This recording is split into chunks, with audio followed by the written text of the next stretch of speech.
Assalamualaikum warahmatullahi wabarakatuh. Salam Guru Penggerak. Perkenalkan, saya Rana Hardianti. Saya adalah salah satu calon guru penggerak Angkatan 11 Kabupaten Karimun, Provinsi Kepulauan Riau. Saya berasal dari Sekolah Menengah Kejuruan Swasta Widya Sasana. Pada kesempatan kali ini, saya akan menampilkan video aksi nyata saya dengan memberikan diseminasi tentang budaya positif di lingkungan tempat sekolah saya mengajar, yaitu lingkungan Sekolah Menengah Kejuruan Swasta Widya Sasana. Selamat menyaksikan.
Kepala SMK Widya Sasana, yang terhormat Ibu Ratna Hardianti SPD sebagai calon guru penggerak Angkatan 11, yang saya hormati Bapak Ibu Majelis Guru beserta staf pegawai serta tata usaha.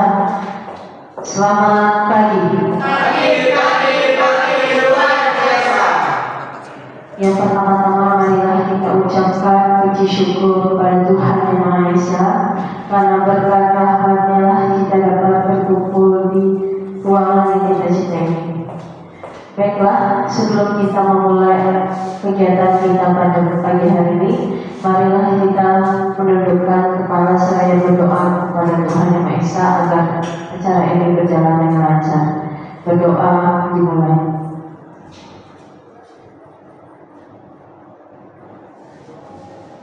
Berdoa selesai. Baiklah, acara pertama kita pada hari ini yaitu menyanyikan lagu Indonesia yang para hadirin diharapkan untuk berdiri.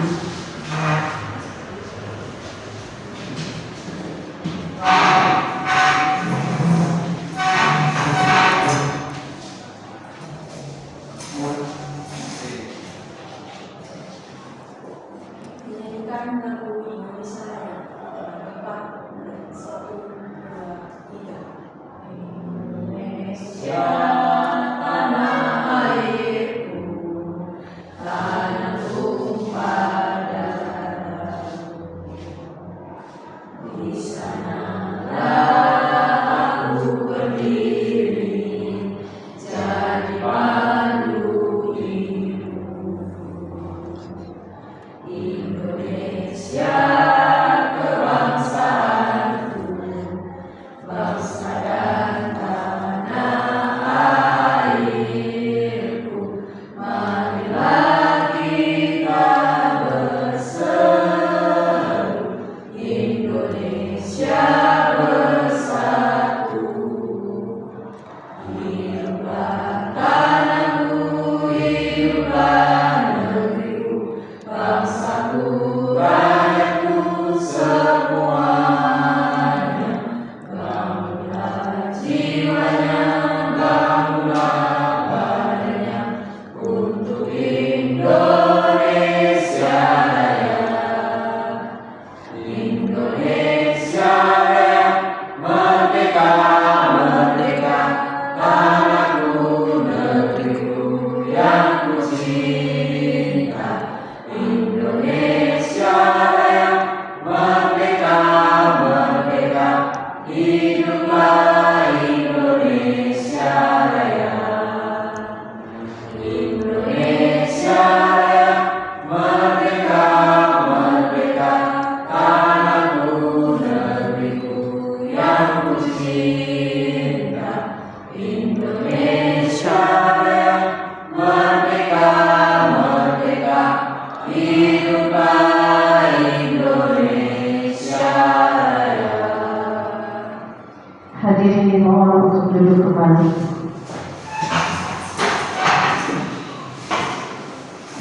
Baiklah, acara selanjutnya atas sambutan oleh Bapak Kepala SMK Widyasana, Bapak Daud Gunawan SD. Kepada Bapak kami persilakan. Baik, terima kasih. Selamat pagi Bapak Ibu semuanya.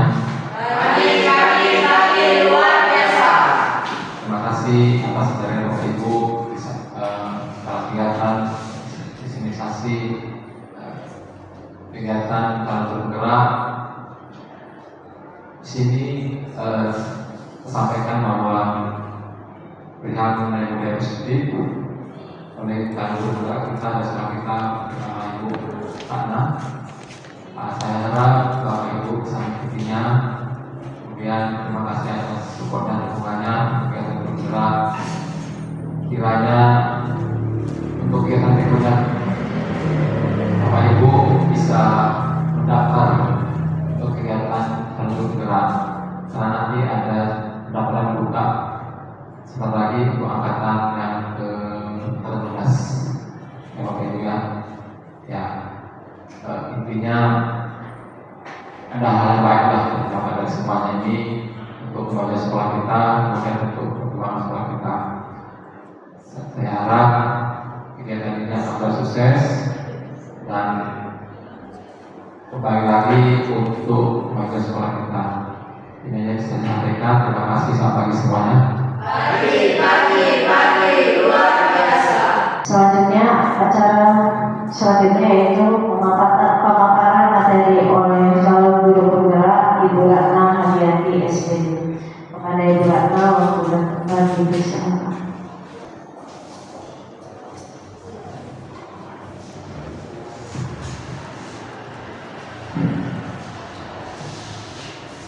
Selamat pagi Bapak Ibu semua. Pagi luar biasa.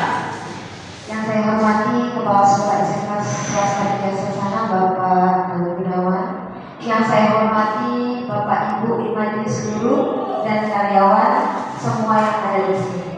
Pada pagi hari ini saya akan melaksanakan diseminasi tentang budaya positif, di mana budaya positif ini sudah saya dapatkan selama pendidikan saya di Guru Penggerak Angkatan 11 dan ini merupakan modul 1.4.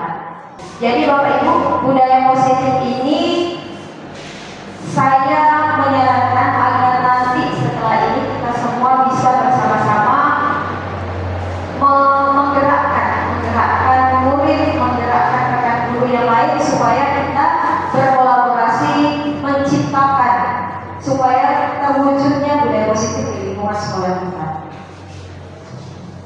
Bapak Ibu, sebelum kita memulai, Bapak Ibu sekarang duduk berhadapan ya. Silakan Bapak Ibu pandang teman sebelah Bapak Ibu. Kita akan senyum dulu Bapak Ibu, 30 detik saja. Dipandang dulu teman-temannya. Pak Gale, jangan sampai jatuh ya Pak ya. Ini senyum ini sebagai bentuk kita mengawali segala sesuatunya dengan positif. Senyum itu kan salah satu tindakan yang positif ya Bapak Ibu. Jadi tidak salah rasanya kalau kita awali dengan senyuman supaya nanti tergugah semangat kita untuk melaksanakan diseminasi ini. Oke, 30 detik dari sekarang. Silakan Bapak Ibu perhatikan temannya di samping dan silakan berikan senyuman terbaik kepada temannya di samping.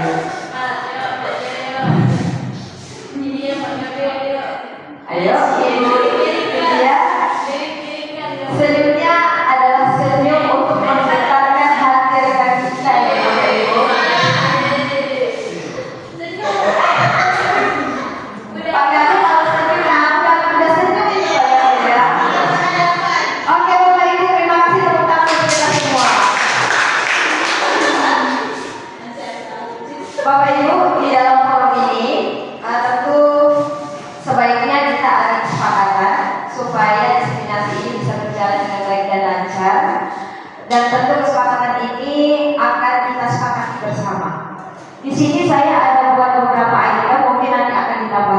Bapak Ibu.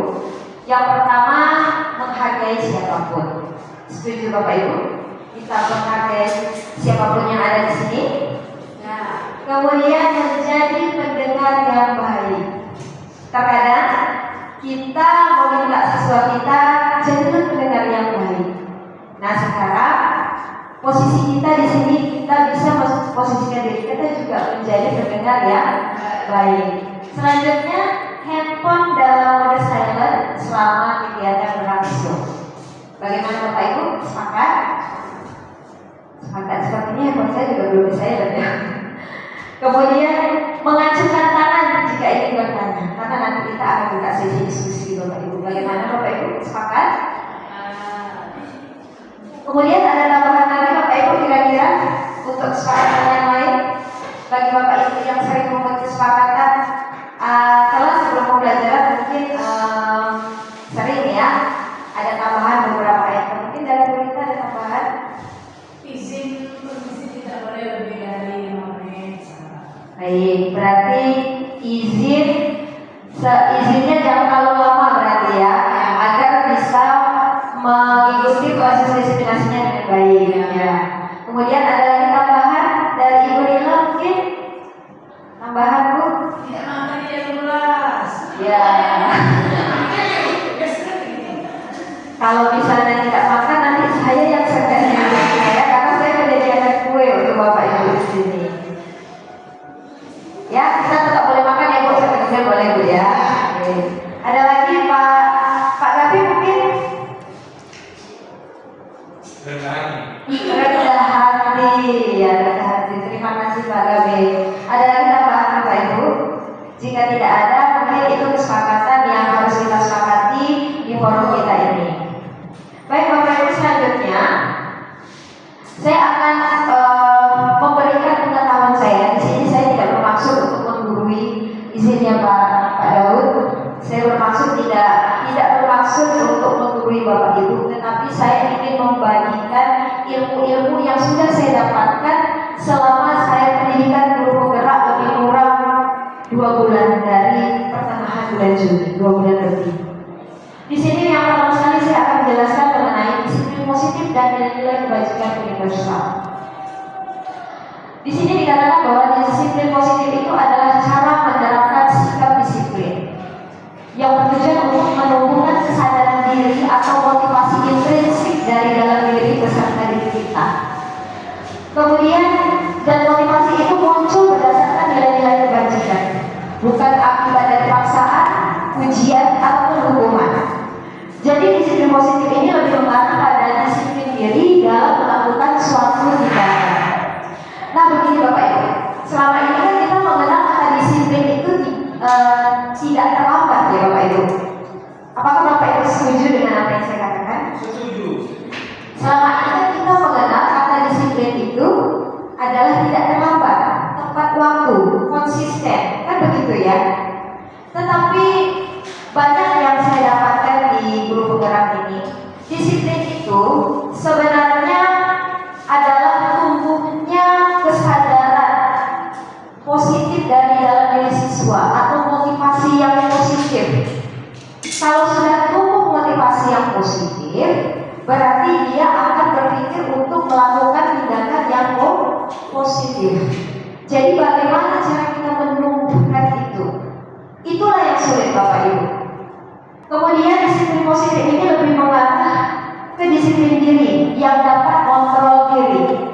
Berarti ketika dia muncul motivasi intrinsiknya, dia bisa kontrol diri dia. Oh ini tindakan yang salah, gak boleh. Atau oh ini tindakan yang benar, saya harus lanjutkan. Ya Bapak Ibu, disiplin diri dapat mempermudah memahami dan menyadari berdasarkan motivasi internal, bukan akibat paksaan atau ujian.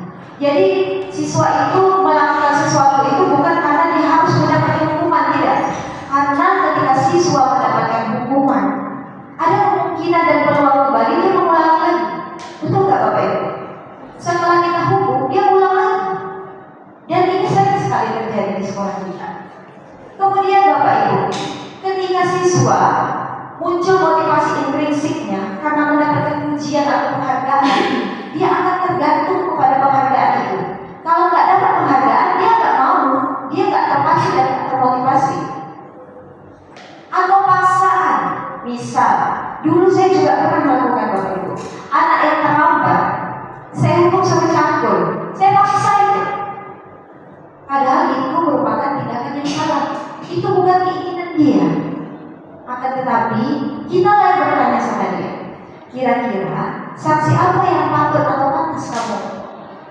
tindakan atas tindakan atau kelakuan kamu ini. Nanti dia akan jawab sendiri apa yang menurut dia mampu. Jadi ini yang dimaksud dengan motivasi itu datang dari dalam diri, bukan akibat paksaan, ujian ataupun hukuman. Kemudian Bapak Ibu, tentu Bapak Ibu juga sudah mengetahui ya apa saja dimensi profil pelajaran Pancasila kita. Jadi ketika kita menerapkan budaya positif di lingkungan sekolah kita harus berlandaskan dengan 6 dimensi ini. Ada beriman bertakwa pada Tuhan Yang Maha Esa, ada mandiri, berkebinekaan global, kemudian ada bergotong royong, kreatif, dan bernalar dimensi. Dan selanjutnya tentang motivasi, hukuman, dan penghargaan serta restitusi. Di sini ada restitusi ya Bapak Ibu. Saya baru mengetahui di pendidikan guru penggerak ini tentang restitusi. Restitusi ini sangat luar biasa Bapak Ibu. Kalau kita semua bisa menerapkan dan menyelesaikan permasalahan sesuai dengan restitusi, insya Allah Bapak Ibu, mudah-mudahan sekolah kita sudah menerapkan budaya positif. Diana Wilson mengatakan ada 3 motivasi perilaku manusia. Manusia itu maksudnya termotivasi atas 3. Menurut Diana Wilson, yang pertama, untuk menghindari ketidaknyamanan atau hukuman.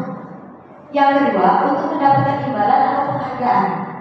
Yang ketiga, menjadi orang yang mereka inginkan dan menghargai diri sendiri dengan nilai yang mereka percaya.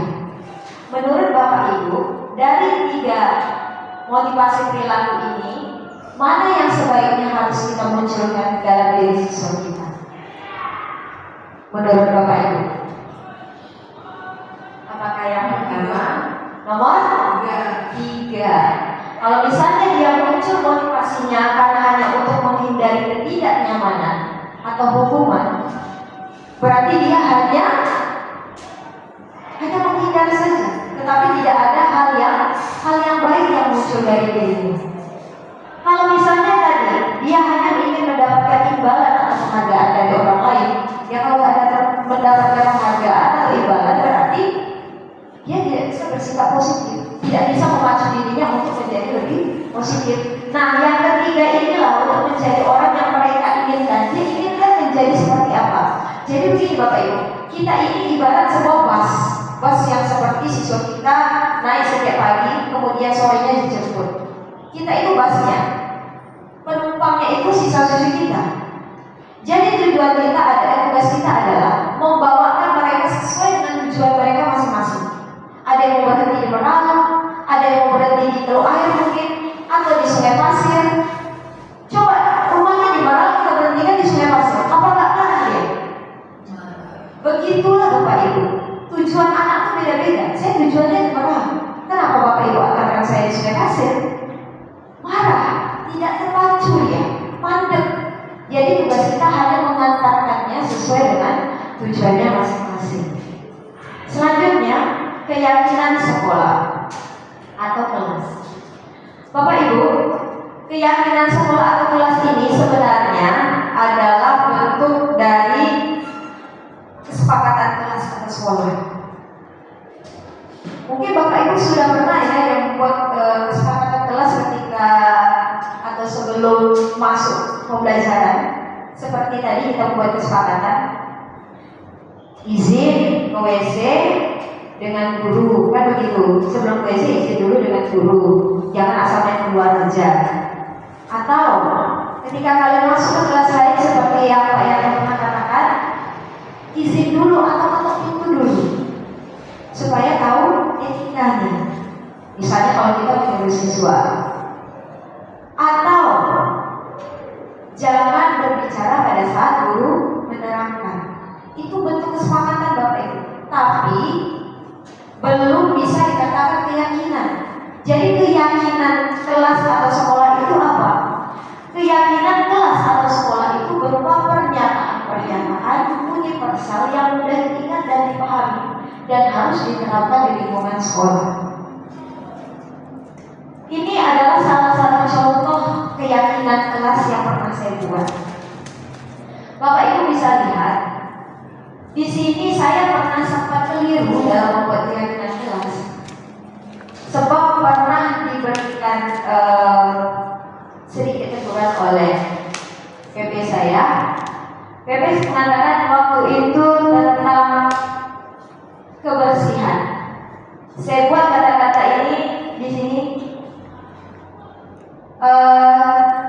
Jangan ada sampah yang berserakan di kelas.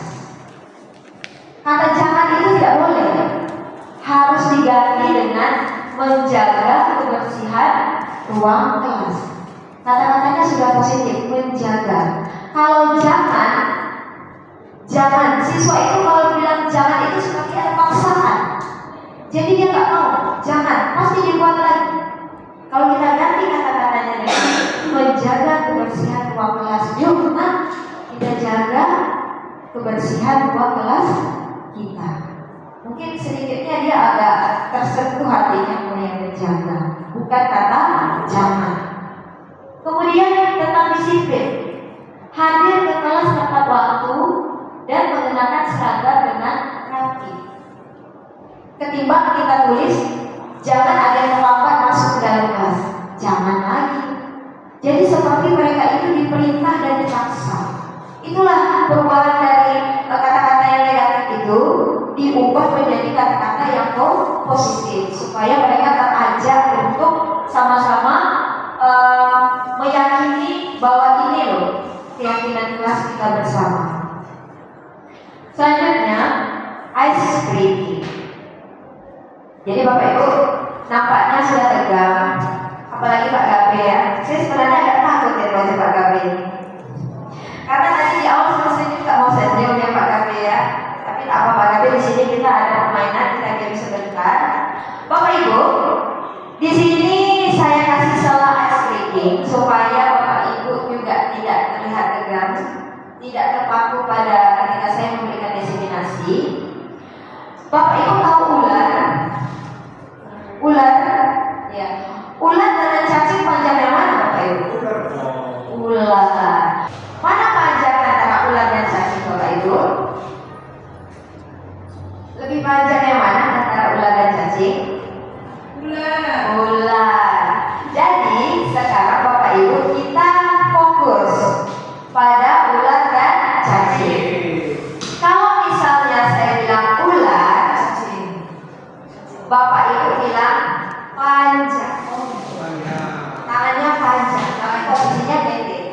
Kalau saya bilang cacing, tangan Bapak Ibu itu pendek, tapi ininya panjang. Oke Bapak Ibu, ular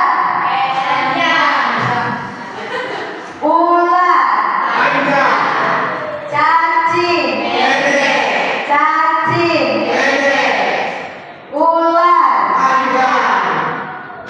itu udah mulai konsentrasinya ya. Ular, cacing, ular, cacing ular. Oke, kasih tepuk tangan untuk kita semua. Terima kasih Bapak Ibu. Kita lanjutkan. Boleh dilanjutkan?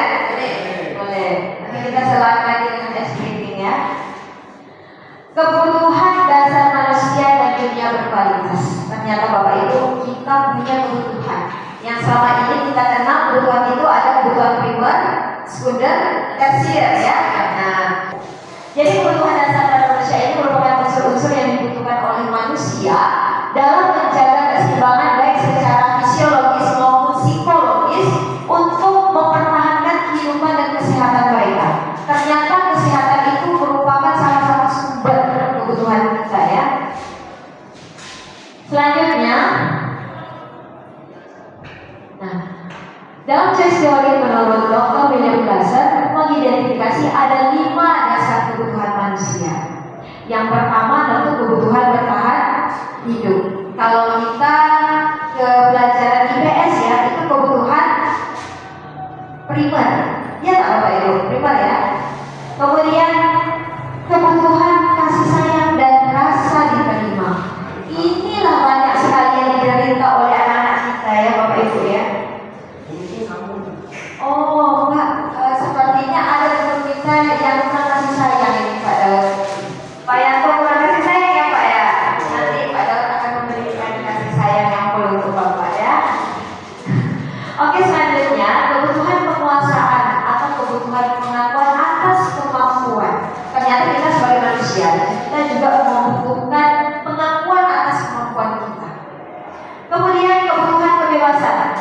dan kebutuhan kesenangan. Kebebasan dan kesenangan ini ternyata tidak kita butuhkan, tetapi nanti selanjutnya akan ada yang namanya posisi kontrol ya Bapak Ibu ya. Bagaimana kita bisa mengontrol juga kebebasan anak-anak kita, mengontrol kesenangan anak-anak kita supaya dia tidak liar. Selanjutnya, nah di sini ada studi kasus Bapak Ibu. Nanti saya akan mengajak Bapak Ibu berdiskusi mengenai studi kasus ini. Ibu Sari, guru wali kelas 7B, sedang bingung menghadapi ulah salah satu murid di kelasnya, Andi. Beberapa anak di kelas 7B telah datang padanya dan mengeluhkan Andi yang sering kali meminta bekal makan siang. Makan siang mereka dengan paksa. Kelompokkanlah kebutuhan berdasarkan 5 kebutuhan dasar manusia berdasarkan kasus tersebut di atas. Nah tadi saya beri kembali, ini adalah 5 dasar kebutuhan. Nanti Bapak Ibu akan memilah-milah kebutuhan bertahan hidupnya yang mana, kebutuhan kasih sayang dan rasa terimanya yang mana, dan kebutuhan yang lainnya itu di mana. Sekarang kita kembali lihat studi kasusnya. Kira-kira Bapak Ibu, kebutuhan bertahan hidupnya terletak pada kata yang mana? Atau peristiwa yang mana Bapak Ibu? Bertahan hidup Pak. Kita bertahan hidup dulu Pak ya. Ini Bapak sebenarnya masih fokus terhadap kasih sayang ya Pak. Nanti kami semua akan memberikan kasih sayang perhatian untuk Pak Yanto. Oke Bapak Ibu, kebutuhan bertahan hidup. Bertahan hidup. Ya biasanya di bahasa Indonesia yang menjadi seperti ini ya. Kalau bahasa Indonesia kan soalnya panjang-panjang seperti ini ya. Bagaimana kita? Kebutuhan berdasarkan 5 kebutuhan manusia. Ya, bertahan hidupnya kira-kira yang mana Ibu? Itu akhir. Nih. Nah, kebutuhan berdasarkan 5 kebutuhan dasar manusia. Oh, soal itu nih. Nah, menurut Ibu dari cerita ini mana yang merupakan kebutuhan dasarnya? Makan. Makan. Artinya Adi ini kan dia dia kan butuh makan. Oleh karena itu, dia karena tidak ada bekalnya, dia mengambil bekal makan siang teman-temannya. Berarti kita garis bawahi kata makan. Oke, next kita lihat. Karena dia lapar dan orang tua tidak membawakannya bekal makan siang, maka kebutuhan dasar yang sedang berusaha dipenuhi oleh Adi adalah kebutuhan untuk bertahan hidup. Nah, sekarang kebutuhan kasih sayang. Bagaimana ini kira-kira Bapak Ibu? Di mana letak kebutuhan kasih sayangnya? Bagaimana Ibu Bunga? Orang tua Adi tidak menyiapkan bekal makan siang. Kita lihat. Ketika temannya melakukan tindakan kepada wali kelasnya dan wali kelasnya memberitahu orang tuanya, sehingga orang tuanya lebih memperhatikan dia. Maka kebutuhan dasar yang sedang dipenuhi oleh Adi adalah kebutuhan akan kasih sayang. Karena dia tak dikasih bekal, berarti orang tuanya kan kurang perhatian sama dia. Dia berpikir seperti itu. Maka dia butuh kasih sayang. Ini kayak itu ya. Oke, kita next. Kebutuhan selanjutnya adalah kebutuhan akan penguasaan. Kira-kira di mana ini Bapak Ibu penguasaan? Dia merasa berkuasa. Meminta dengan paksa. Ternyata Bapak Ibu sepertinya sudah lihai ya, menentukan kebutuhannya itu terletak di mana. Selanjutnya kebutuhan akan kebebasan. Bebasnya di mana Bapak Ibu? Kebebasan. Kalau tadi penguasaan sudah ya. Kebebasan itu adalah kebutuhan akan pilihan. Gimana kira-kira Bapak Ibu? Atau kesenangan dulu? Senang. Ya senang apa di sini Bapak Ibu? Makan tadi sudah kebutuhan bertahan hidup. Apa yang dia senangi di sini Bapak Ibu? Dia belum mendapatkan perhatian ya kan, bunga ya. Nah, setelah dia lapor ke wali kelasnya, baru dia mendapatkan perhatian dan orang tua itu terbuka untuk membuatkan dia bekal. Kalau kesenangan di mana ini? Oke Bapak Ibu, kita next saja, kita lihat. Dikarenakan temannya takut dengan Andi yang menuruti keinginannya, maka sebetulnya Andi sedang berusaha memenuhi kebutuhan dasarnya akan kekuasaan. Tadi kan dia memaksa ya, jadi paksa itu karena teman-temannya takut dengan Andi. Selanjutnya, karena dia merasa bosan dengan perkembangan yang dibawa ibunya dari rumah, oleh karena itu dia memiliki keinginan untuk mencoba makanan teman-temannya yang lain, yang banyak itu kan beraneka ragam ya makanan Bapak Ibu ya. Dan itu dia berusaha untuk memenuhi kebutuhannya akan kebebasan. Dia bebas ngambil makanan siapa aja, ngambil yang ini, ngambil yang ini, karena dia merasa dia kan berkuasa. Teman-temannya takut sama dia. Selanjutnya, nah ini yang kesenangan. Dia kan bisa ngambil-ngambil, temannya kan takut. Ketika dia melihat wajah temannya takut, dia lucu. Oh, takut ya. Nah, itu merupakan bagian dari kesenangan yang ada dalam dirinya. Nah, Bapak Ibu, ini sekilas studi kasusnya untuk Bapak Ibu tahu bagaimana dalam suatu kasus itu kita menentukan kebutuhan apa saja sudah terpenuhi oleh kasus objek di dalam kasus tersebut. Selanjutnya, restitusi 5 posisi kontrol. Nah, ini untuk kita guru Bapak Ibu. Apa saja sih posisi kontrol, dan ini sangat menggugah hati saya setelah saya mempelajari 5 posisi kontrol ini. Ternyata selama ini posisi kontrol yang paling sekali jelek selama ini posisi saya. Kita lihat Bapak Ibu ya. 5 posisi kontrol di dalam restitusi itu ada posisi guru sebagai penghukum. Nah, ini posisi saya Bapak Ibu, penghukum yang sebenarnya harus dihindari. Kemudian guru sebagai pembuat merasa bersalah. Kemudian guru sebagai manajer, guru sebagai pemantau, dan guru sebagai teman. Saya biasa memposisikan diri saya itu sebagai penghukum dan sebagai teman. Tetapi di dalam restitusi, posisi kita harus sebagai manajer. Kalau sebagai manajer, kita menggali keyakinan anak, kesadaran anak, hal-hal apa yang dia ingin ungkapkan dengan kata-kata yang lemah lembut. Itu manajer. Manajer bukan berarti bos, tidak. Tetapi kita mampu mengelola, memanage diri anak itu, menggali apa yang ada dalam. Nah, jadi mungkin termasuk saya Bapak Ibu ya, kita harus mengevaluasi diri kita bagaimana cara kita supaya posisi kita dalam menangani kesalahan siswa itu sesuai dengan posisi manajer. Ini tujuan dari posisi kontrol guru. Kemudian ini ada beberapa salah satu contoh penerapan posisi kontrol. Ini identitas gagal, ini identitas sukses. Artinya apa? Kita jangan membuat posisi pada identitas gagal. Ini walaupun sukses, tetapi yang paling sukses adalah manajer. Ini tujuan kita Bapak Ibu. Penghukum dan pembuat merasa bersalah ini akan mengarahkan ke pribadi siswa agar mereka menjadi gagal, bukan sukses. Contoh kalimatnya adalah menghardik, menunjuk-nunjuk, menyakiti, menyindir. Kemudian guru berkata, kalau kamu tidak melakukannya, awas ya, pasangan kamu. Soalnya ancaman kita seperti itu ya. Kamu kalau seperti itu nanti kamu gak naik kelas ya, kamu lihat aja kamu gak akan naik kelas. Selalu kayak gitu Bapak Ibu ya. Sebenarnya saya setelah mengikuti pendidikan ini khusus modul 1.4, berlinang darah dari mata saya Bapak Ibu, terbuka. Banyak sekali dosa-dosa saya sama anak.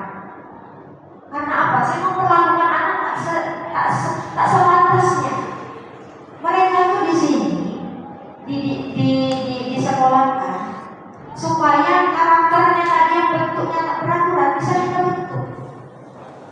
Kamu posisinya nanti hasilnya apa? Oh, ini bentuknya akan berubah jadi kubus atau peta. Kita bentuk dia jadi peta. Kalau dia nggak bisa jadi peta, jangan dipaksa Bapak Ibu. Sesuatu yang dipaksa itu akhirnya hancur juga. Bakalan sengit-penyengit serumnya. Apa itu baik. Kemudian membuat merasa bersalah. Kamu sudah tahu, ibu lelah sekali mengatakannya. Capek ibu mau kayak gini sama kamu terus ya. Gak berubah-ubah juga. Betul capek. Jadi dia tertanam di hati dia. Kok aku salah terus ya? Padahal aku cuma mau ini. Kok aku merasa salah terus? Nah, ini Bapak Ibu, membuat merasa bersalah. Kita yang membuat dia merasa bersalah. Padahal itu bukan tujuan kita. Tujuan kita adalah untuk memberikan pertanyaan-pertanyaan yang menggugah dia, menyadarkan diri dia sampai dia betul-betul ada kesadaran. Iya Bu, tapi Bu sebenarnya begini.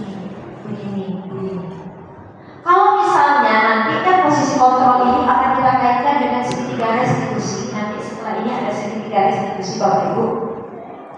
Kalau misalnya sudah gagal juga di segitiga restitusi, maka yang dipertanyakan adalah bagaimana gurunya. Apakah sudah benar kita melakukan itu? Ataukah kita melakukan itu hanya dengan terpaksa sebagai syarat saja? Atau memang betul-betul kita ingin melakukan? Renunglah Bapak Ibu. Terlalu banyak dosa kita sama anak-anak kita ini. Bapak Ibu, nanti dia akan mulai berbaur dengan lingkungannya. Lingkungannya itu pula yang akan merubah dia. Jadi posisi kita Bapak Ibu di sekolah begitulah Bapak Ibu. Melihat mereka, bertanya pada diri kita sudah benar atau tidak mengajarnya. Tulus enggak sebenarnya kita ingin jadi guru? Karena pada dasarnya guru ini adalah menghamba kepada murid. Menghamba bukan berarti mencium kaki murid ya Bapak Ibu. Menghamba dalam arti kita melihat dia butuhnya apa, itu yang kita penuhi. Baik Bapak Ibu, ini hanya contoh ya Bapak Ibu, kata-kata yang sering kita katakan pada posisi penghukum, membuat merasa bersalah, posisi kita sebagai teman, sebagai pemantau dan sebagai manajer. Kalau sebagai teman Bapak Ibu apakah pernah memposisikan diri Bapak Ibu sebagai teman? Kalau teman kan di sini katanya, ayolah. Bagaimana Bapak Ibu? Apakah Bapak Ibu sering berada pada posisi yang mana? Kalau Ibu Bunga seringnya posisinya di mana Bu? Apakah teman atau pemantau? Atau mungkin identitas yang ini? Biasanya Ibu merasa di mana? Kadang teman, kadang pemantau. Tetapi ini sudah mengarah ke identitas sukses ya. Mudah-mudahan kita tidak ada di sini. Selanjutnya, posisi kontrol guru ini menunjukkan pendekatan yang digunakan guru dalam mengelola perilaku dan disiplin murid-murid ya. Dan perlu disadari di sini saya garis bawahi bahwa tujuan akhir dari posisi kontrol ini adalah posisi manajer. Tadi sudah saya sampaikan, karena di posisi ini murid dapat menjadi pribadi yang mandiri, merdeka dan bertanggung jawab atas sikap dan perilakunya, supaya terciptanya lingkungan positif yang nyaman dan aman bagi murid. Tapi yang sebenarnya manajer namanya manager, yang kata dasarnya adalah manage, betul Pak? Betul sekali. Manage, mengatur bukan berarti memerintah ya Bapak Ibu. Mengatur dengan memerintah dengan memaksa itu berbeda. Makna katanya berbeda, definisinya berbeda. Mengatur dalam arti kita melihat kebutuhan anak itu, menimbulkan motivasi dirinya secara positif supaya keluar aura positifnya, supaya dia bisa kembali ke kelompoknya dengan lebih baik dan kuat. Di sini saya ada katakan bukan memisahkan murid dari kelompoknya, Bapak Ibu, dan saya juga mengajak Bapak Ibu semua yang ada di sini supaya memperlakukan hal yang sama. Oke, sebelum masuk ke segitiga restitusi, kita ice breaking dulu Bapak Ibu ya. Sambil nanti setelah ice breaking, silakan Bapak Ibu dicicipin kuenya. Nanti itu yang saya sediakan Bapak Ibu. Ice breakingnya warna hijau dan hitam. Ini spesial Bapak hari ini ya Pak ya. Tapi Bapak kalau kita tetap manis,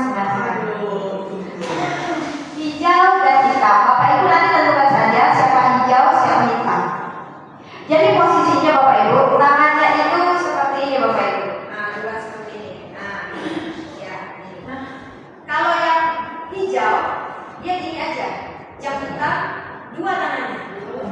Hijau satu. Kalau saya bilang hijau, ini hijau ya. Hijau satu. Yang hitam harus mengikuti yang hijau. Yang hijau harus Jepit, ya, jepit. ya jepit, menjepit. Jepit, begitu. Betul. Kalau saya bilang yang hitam, yang hijau harus keluarkan satu tangan untuk menjepit kembali tangannya yang satu. Pak Kami. Oke. Nah, Bu, mungkin Pak Gabe bisa bergabung dengan Pak Yanto supaya lebih enak ya Pak. Ya. Ini untuk masih dalam latih konsentrasi ya Bapak Ibu, masih dalam latih konsentrasi. Bapak Ibu tentukan saja siapa yang hijau, siapa yang hitam, ya silakan. Oke. Oke Bapak Ibu kita mulai 1, 2, 3. Hitam.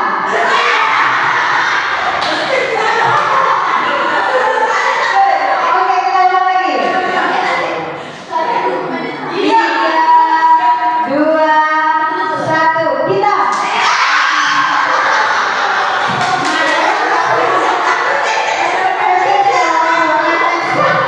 Refleks ya. Oke, kita berjalan satu kali lagi. Mudah-mudahan kali ini ada yang terjepit ya. Mudah-mudahan kali ini ada yang terjepit. Hijau. 3, 2, 1. Merah. 3, 2, 1. Hijau. Oke, saya wanita ya. Oke,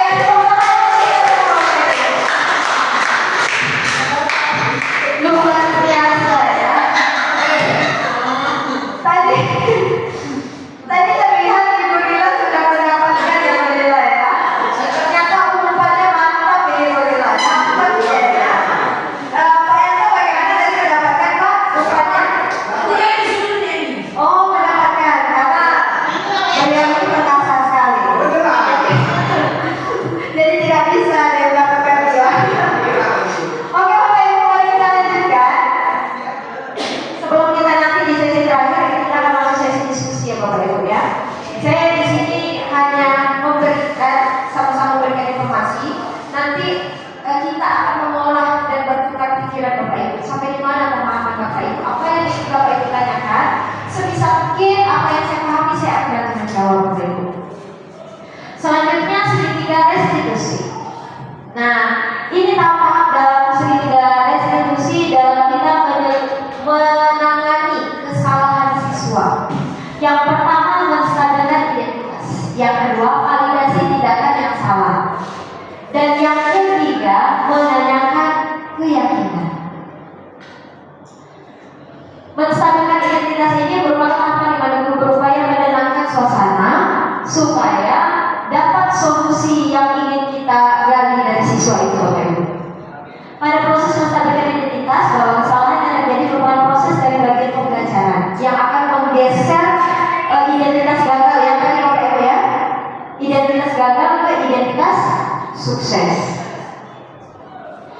Nah, ini salah satu contoh. Ini contoh ya Bapak Ibu. Kata-kata yang sering muncul dalam menstabilkan identitas. Berbuat salah itu hal yang manusiawi. Ini yang kita ucapkan ke anak. Kita yang ucapkan ke anak. Tidak ada manusia yang sempurna. Kita pasti bisa menyelesaikan masalah ini. Bapak Ibu tidak tertarik untuk mencari tahu siapa yang benar, siapa yang salah, tetapi Bapak atau Ibu lebih tertarik untuk menyelesaikan masalah. Nah, ini adalah kata-kata yang sering muncul ketika kita menjalankan posisi menstabilkan identitas Bapak Ibu. Kemudian validasi tindakan yang salah. Validasi tindakan yang salah ini mengacu pada proses pengakuan atas pengesahan tindakan yang tidak sesuai dengan hukum atau norma. Disahkan di sini Bapak Ibu, divalidasi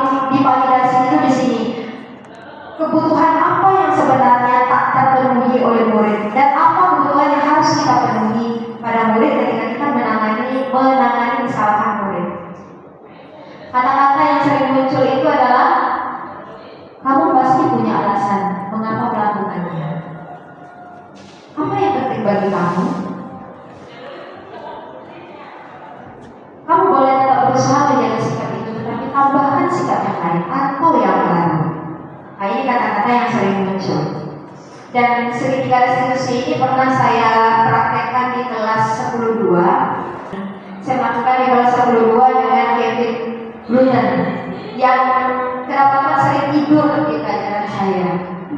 Kemarin sempat, tetapi ini masih tahap 1 ya Bapak Ibu, masih perlu lanjutan karena anak yang bersangkutan sudah mau tegakkan kepala. Selanjutnya menanyakan keyakinan. Kita kan tadi sudah buat keyakinan kelas ya Bapak Ibu ya. Jadi kita tanyakan lagi ketika kita menjalankan tahap segitiga restitusi ini.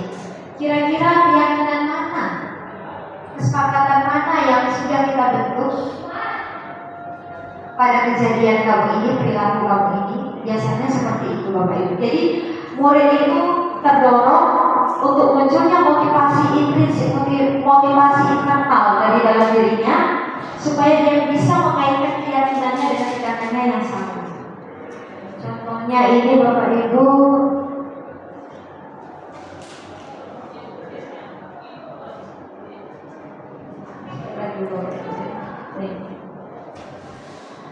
agar terwujudnya budaya positif di lingkungan sekolah, tentunya seluruh warga sekolah harus bersinergi dalam mewujudkan budaya positif. Bapak Ibu, kenapa saya kasih label di sini menanyakan keyakinan? Tentu keyakinan kita bersama adalah terbentuknya budaya positif di lingkungan sekolah. Ini adalah puncak kita. Jadi Bapak Ibu, nanti saya menyarankan ya Bapak Ibu kepada khususnya Bapak Ibu wali kelas, buatlah Bapak Ibu keyakinan kelas, bukan lagi kesepakatan kelas ya Bapak Ibu, keyakinan kelas. Keyakinan kelas inilah nanti dasar Bapak Ibu melihat sampai sejauh mana anak-anak kita terlibat untuk melaksanakan item-item yang sudah ada pada keyakinan kelas tersebut. Karena dengan keyakinan kelas itu adalah akar dari budaya positif, dan budaya positif ini tidak terlepas dari tujuan pendidikan kita sebagaimana yang diutarakan oleh Bapak Pendidikan kita, yakni menuntun segala kodrat yang ada pada anak agar mereka dapat mencapai keselamatan dan kebahagiaan yang setinggi-tingginya. Ini pada modul 1.1 ini saya pelajari Bapak Ibu tentang filosofis pendidikan menurut Ki Hajar Dewantara, mahasiswa. Kalau Pak Daud sudah keduluan Bapak ya Pak ya tentang ini ya Pak ya. Sebaik setinggi-tingginya baik sebagai manusia maupun sebagai anggota masyarakat. Nah Bapak Ibu, saya ulangi kembali bahwa budaya positif itu ada disiplin positif, ada motivasi hukuman, ada keyakinan sekolah atau kelas, ada kebutuhan dasar manusia dan dunia berkualitas, dan ada restitusi atau 5 posisi kontrol serta segitiga restitusi yang sudah saya sampaikan kepada Bapak Ibu tadi. Bapak Ibu, mudah-mudahan Bapak Ibu ketika kita menjalankan semua atau 6 item di sini dengan kolaborasi kepada seluruh warga sekolah, maka akan terciptalah budaya positif sebagaimana yang kita harapkan. Mungkin ini juga impian dari Bapak Kepala Sekolah kita, bagaimana supaya budaya positif di sekolah kita dapat juga terwujud. Bapak Ibu, mungkin hanya ini yang dapat saya sampaikan. Sedikit saya berbagi tentang apa yang sudah saya dapatkan. Kepada Bapak Ibu yang ingin bertanya, dipersilakan. Dipersilakan Bapak Ibu, mungkin masih ada keraguan, masih ada yang ingin kita gali lagi di sini, masih ada yang perlu kita bahas di sini yang tidak sempat saya masukkan di dalam slide saya ini. Mungkin ada yang ditambahkan. Terkadang Bapak Ibu, dari pemikiran-pemikiran Bapak Ibu lah saya mendapatkan informasi-informasi terbaru yang membuat saya itu bisa berpikir berubah, berpikir peluang bahwa ini peluang kita untuk berubah. Bagaimana Bapak Ibu?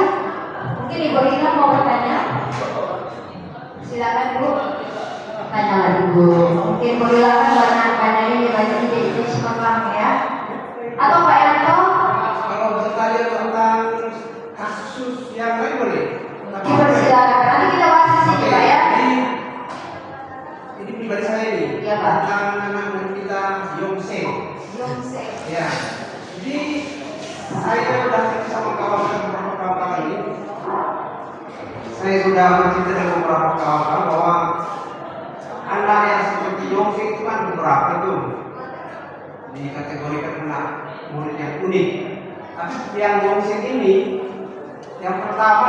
punya sikap itu macam terlalu dekat ke gurunya, kalau istilahnya lebay kalau saya bilang. Yang kedua, apa yang kita sampaikan kadang dia menjadi sesuatu yang menjadi hukuman bagi dirinya. Jadi kadang kita jadi sama-sama ini mengenai dioksing ini bukan cara yang bagaimana itu. Jadi mungkin kita berdiskusi, mungkin mudah-mudahan kasus ini juga terjadi pada bapak-bapak ibu yang lainnya. Jadi pertama dia terlalu membuat saya tak nyaman.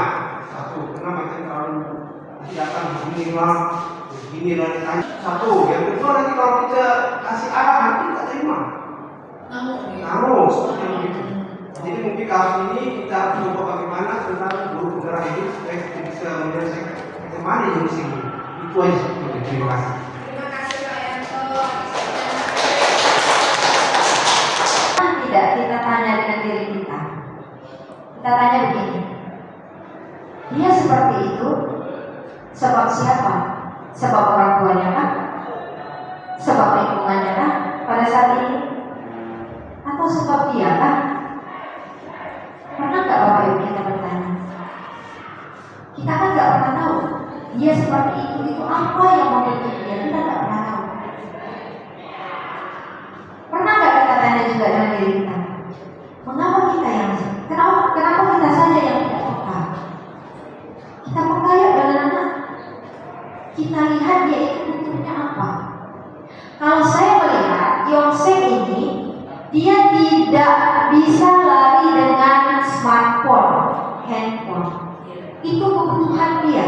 Salah satu kebutuhan dia yang saat ini dinilai jelek dan negatif oleh kalangan beberapa guru mungkin menurut saya. Karena ada betulnya juga. Pada saat belajar tidak menggunakan HP, dia ingin menggunakan HP. Dan itu sifatnya harus memaksa. Kalau nggak dapat dia marah. Artinya apa? Dan kita sudah belajar kebutuhan ya Bapak Ibu. Itu kebutuhan dia. Dia sering mengutarakan kepada saya, kalau misalnya dia nggak pegang HP, dia bosan, dia marah, dia mau emosi. Artinya apa? Karena itu kebutuhan dia. Kenapa nggak kita kasih aja sama dia? Dengan catatan kita tetap membimbing dia.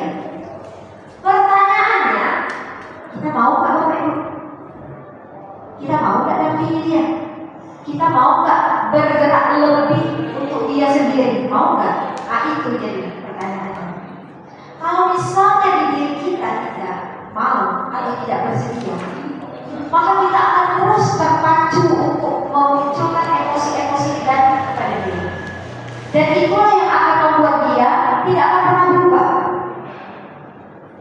Saya pernah mencoba untuk marah dan tegas pada dia. Karena apa? Dengan cara lembut tidak ada perubahan. Pernah saya coba dengan cara lembut tidak ada perubahan.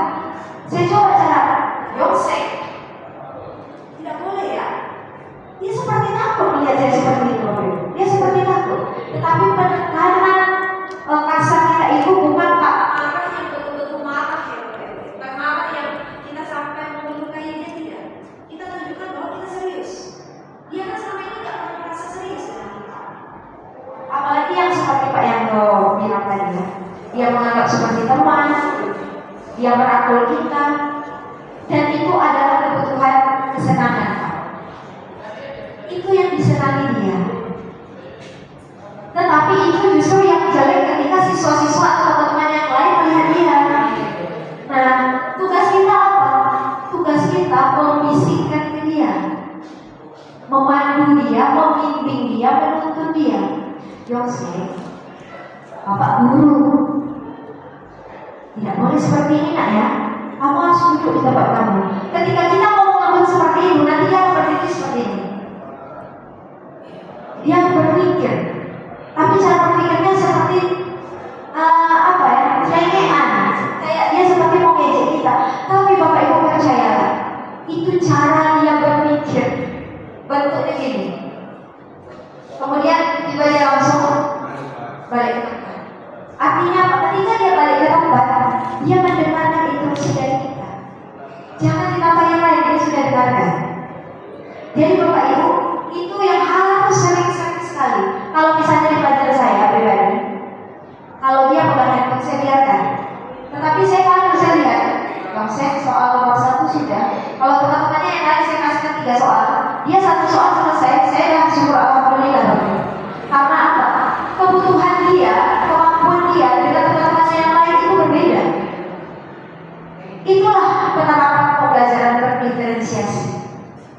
Kebutuhan dia apa? Tingkat kesulitan dia seperti apa? Jadi kita berikan soal yang jangan sama dengan teman-temannya yang lain. Tak akan tercapai Bapak Ibu. Sampai kapan kita akan pernah tercapai. Jadi kalau kita berharap lebih kepada anak-anak yang kebutuhannya hanya seperti itu, kita yang akan stres sendiri. Kita menyakiti diri dan pola pikir kita, bagaimana lah anak itu susah. Jadi timbul saya balik lagi ke identitas gagal tadi ya Bapak Ibu ya. Timbul ini. Capek Ibu, lelah sekali Ibu ngomong kayak gini sama kamu. Capek Bapak ngomong ini sama kamu. Kita mau diri kita sendiri capek. Karena apa? Kita tahu anak itu tak bisa. Kita kasih dia maksudnya dia kan tak bisa. Kalau misalnya teman-teman yang lain kemampuannya 5 soal dengan kemampuan tingkat kesukaan soalnya sekian kita kasih. Dia jangan Bapak Ibu. Dia kasihlah 2 soal yang menurut kita tujuan pembelajaran kita itu tercapai. Misalnya bilangan berpangkat kalau saya baru masuk kamu. Bilangan berpangkat itu kan adalah perkalian berulang. Suruh dia mengalikan dasarnya. Bisa nggak dia mengalikan berulang? Hasilnya sama nggak? Kalau dia sudah bisa, sudah luar biasa.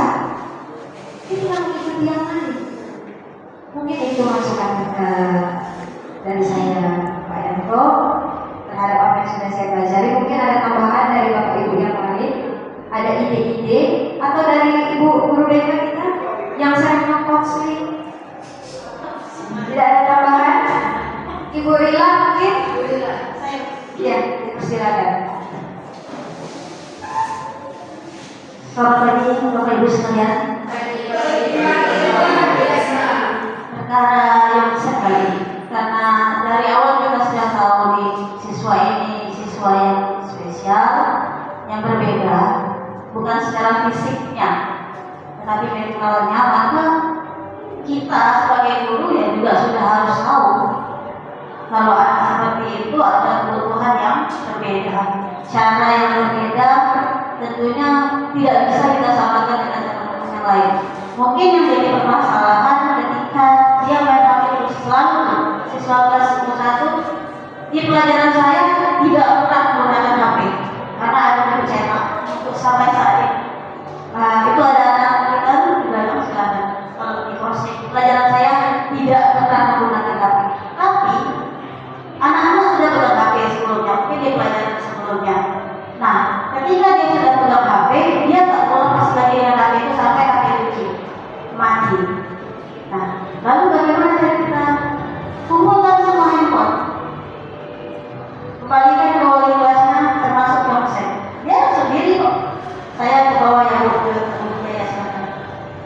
Dan untuk tugas betul terkurang, ada objektif biasanya 15 soal, ada SN 5 soal. Dia hanya mampu sampai objektif, dia kerjakan semaksimal mungkin. Nggak tahu dia bertanya, saya sudah merasa bahwa berarti dia sudah selesai di materi itu. Dan terbukti hasilnya bagus untuk soal objektif.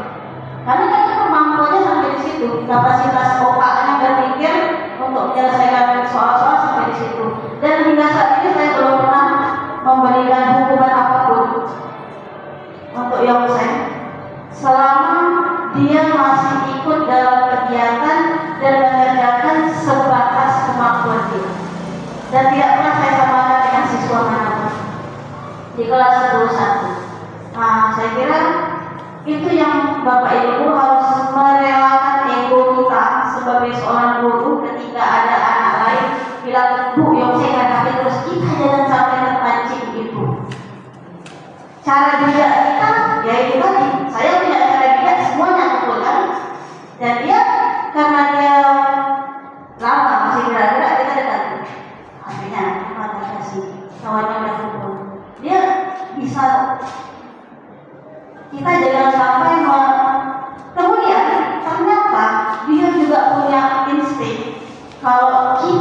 sebagai guru seperti berpikir dia itu beda. Dia punya insting itu. Nah, jadi hati-hati. Kalau dia sudah sampai ke insting itu, dia akan pikir lebih banyak lagi. Oh, guru pikir aku begini, aku pun begini. Karena semua manusia pada dasarnya punya insting. Jadi kita harus cerdas karena kurikulum yang sekarang semuanya boleh masuk dalam satu sekolah formal yang sama, maka kita harus cerdas. Tidak hanya cerdas belajar matematika, bahasa Inggris, IPA. Saya udah singkirkan itu. Dan kebetulan Bu Ratna buka ini, ternyata saya sudah sampai di puncak manajer. Tak lagi saya kasih hukuman besar. Saya sambung ada anak saya, beberapa anak yang bermasalah. Alhamdulillah saya sudah selesaikan 2 siswa, sisa 1 siswa yang belum. Saya menyadarkan anak juga, menguatkan dia sebagai pribadi, cara utama mencari tahu pribadi dia, masalah dia di rumah, keluarga, teman-temannya, kenapa, di mana, ada apa. Sampai pada akhirnya saya sama-sama dengan dia mencari solusi. Permasalahannya adalah guru-guru yang banyak belum sadar. Saya menyadari itu.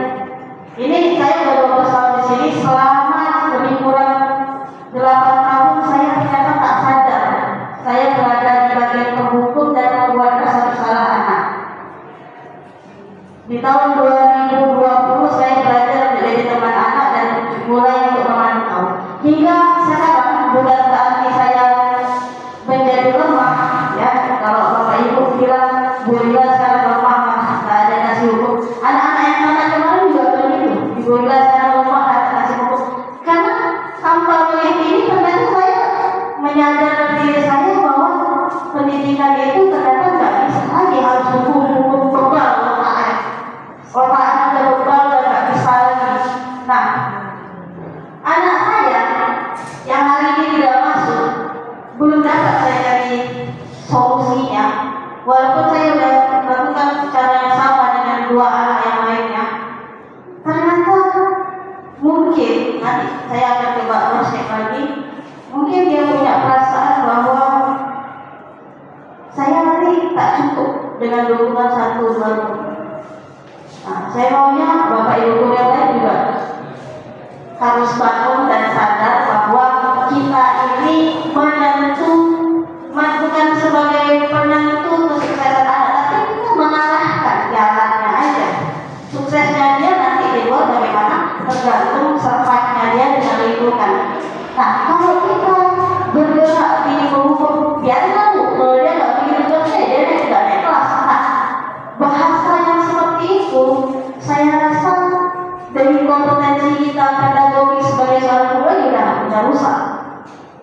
Nah, mungkin karena saya kan tidak ada tokoh serapat bulanan ya Pak, jadi mungkin saya akan sampaikan dengan bulanan bahwa saya tidak akan pernah bisa berhasil kalau misalnya Bapak Ibu guru juga tidak sadar di 5 posisi kontrol ini kita berada di mana.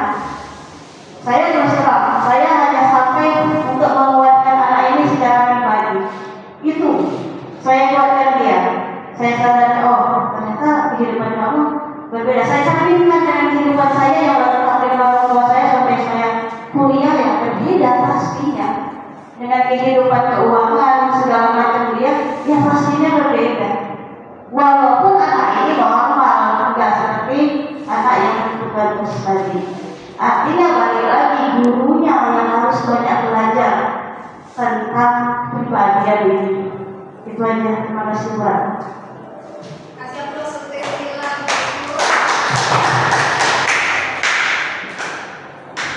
Baik Bapak Ibu, terima kasih Bu Lila. Informasi yang sangat luar biasa yang membangun kita semua ya Bapak Ibu, sudah dijelaskan dari A sampai pucuk sepertinya sama Ibu Lila.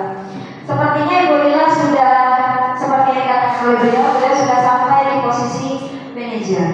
Jadi Bapak Ibu, sebelum saya mengakhiri kegiatan kita pada pagi hari ini, kira-kira adakah yang mau ditambahkan lagi? Mungkin dari Ibu Lila, mungkin Ibu kan pengalaman lama Bu jadi kelas, banyak kondisi situasi siswa yang sudah Ibu alami, yang Ibu rasakan, kira-kira sampai di tahap ini Ibu di posisi mana dan kenapa Ibu berada di posisi itu kira-kira? Bisa Bu berbagi?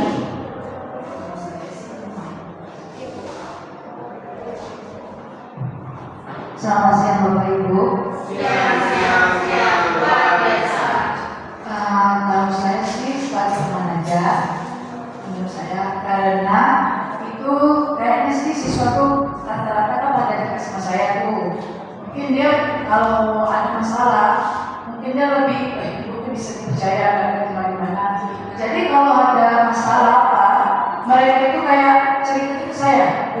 Saya ada masalah waktu dekat sekolah gini. Kenapa sih? Nggak tahu. Ibaratnya saya sama ibu biasa aja, tapi ibu tuh menilai saya kayak gimana senang. Tidak, memang kayak gitu karakter saya seperti itu.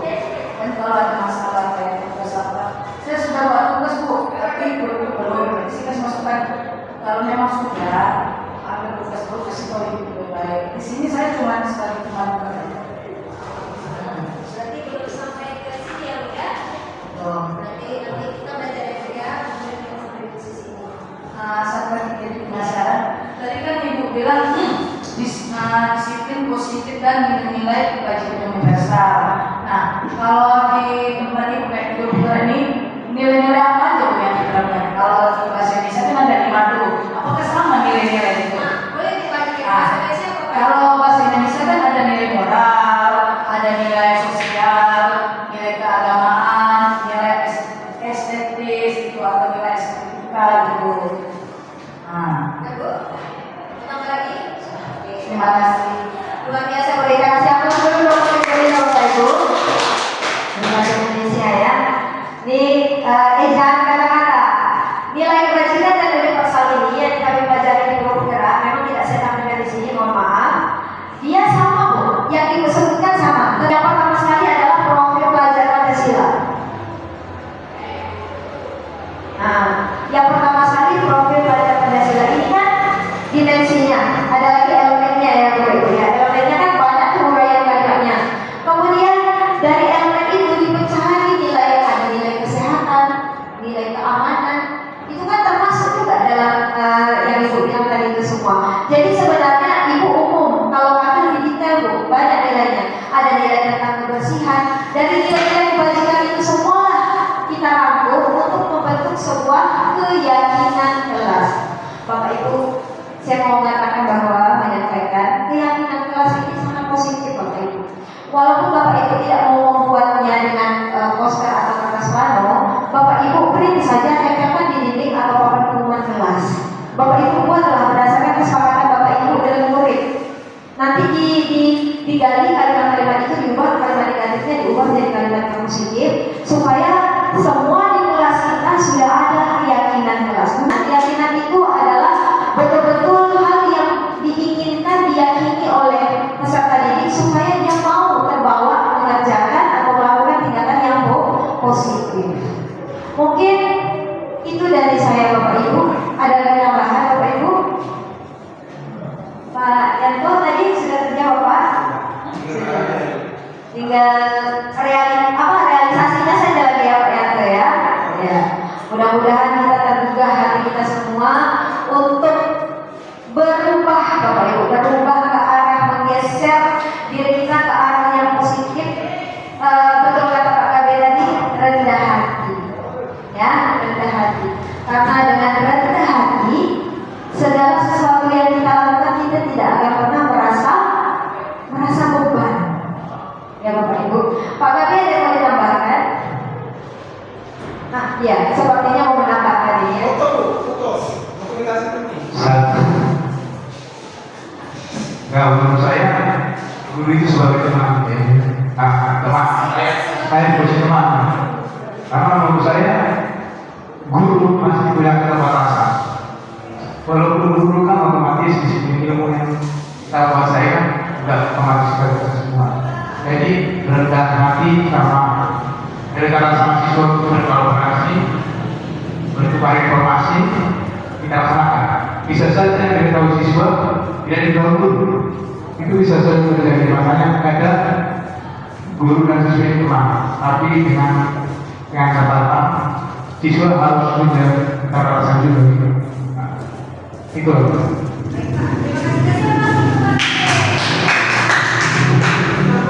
Ya, terima kasih Pak Gabe. Pak Gabe juga berada di posisi teman. Tetapi ketika ada walaupun posisinya sebagai teman, tetap ada batasan antara guru dengan murid. Ini memang Pak, kita memposisikan diri kita sebagai teman, bukan berarti kita teman mereka. Tetapi posisi dalam kita menuntut mereka, kan begitu ya Pak ya. Tadi Bapak ada mengatakan bahwa ada yang terkadang siswa tahu, yang guru juga nggak tahu gitu ya. Jadi secara tidak langsung kita juga belajar dari mereka ya Pak ya. Ya, saya setuju. Ya, sebentar ya Bu ya. Saya setuju dengan apa yang disampaikan oleh Pak Gabe. Saya banyak belajar dari siswa-siswi Bapak Ibu. Dari Bapak Ibu juga saya banyak belajar.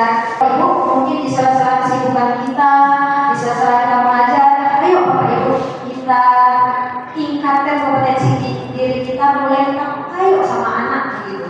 Kadang anak itu Bapak Ibu mereka sangat unik dan istimewa. Kitalah yang harus mengerti mereka. Ya, karena mereka itu pada dasarnya membutuhkan kita. Jadi ayo Bapak Ibu sama-sama kita ciptakan, kita wujudkan budaya positif di lingkungan kita dengan mengawali diri kita, memposisikan diri kita sebagai manajer untuk menangani kesalahan siswa. Kemudian kita buat dari sekarang salah satu bibit dari disiplin positif itu adalah membuat keyakinan kelas. Mungkin ini yang dapat saya sampaikan, destinasi ini dapat saya sampaikan pada pertemuan kita pada pagi hari ini. Saya mengucapkan terima kasih yang sebesar-besarnya atas kontribusi dari Bapak Ibu semua yang sudah bersedia meluangkan waktunya, meluahkan pikirannya untuk berbagi dengan kita semua yang ada di sini. Mudah-mudahan ini bermanfaat dan semoga Tuhan merahmati kita ya Bapak Ibu atas ilmu yang kita dapatkan pada pagi hari ini. Sekian yang dapat saya sampaikan. Terima kasih. Selamat pagi. Pagi, luar biasa.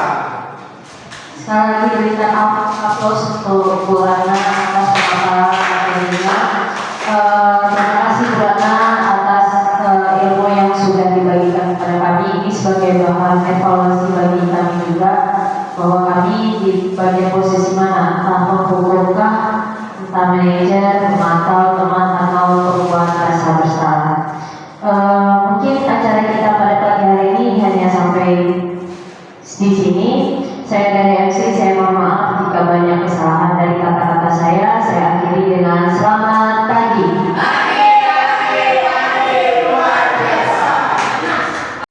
Demikian video aksi nyata saya, semoga bermanfaat. Salam Guru Penggerak, tergerak, bergerak, menggerakkan. Guru bergerak, Indonesia maju.